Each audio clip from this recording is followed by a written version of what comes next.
So I ordered myself the Kwik wire. Electrify your ride. For my 1950 Chevy 5-window truck. See, had them throw this in there. I thought it was going to be different, but I guess it's alright. Had all the wires and shit. So $50 for this shit.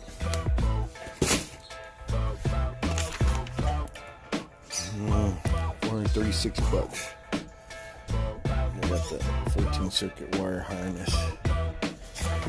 Okay. So here's this bad boy.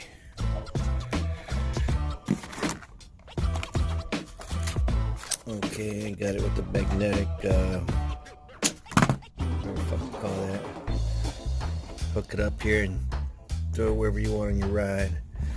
So it's got the relays. I gotta read into this some more, but they need some pretty good wires, man. That battery. This says the high beam. There's some complaints. People say that, you know, they rub on this and the lettering comes off, but see, I'm rubbing, none's coming off, so I don't know what they're smoking. But fuel pump power.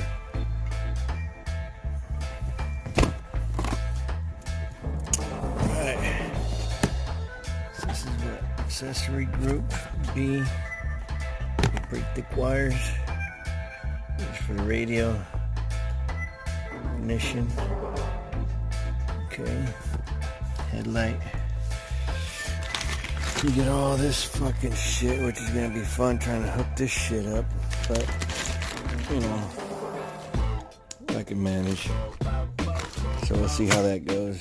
You got your book here, parts list, table of contents, motor wiring group. So yeah, it's pretty self-explanatory, I guess. It's almost like fucking that book for fucking dummies and shit. The charging system, Ford charging system, your point starter, ignition, coil, horn wiring, horn relay. Alright, I think you can manage this. So yeah, let's update you when I start putting this in that bad boy over there. So see what happens. Peace out.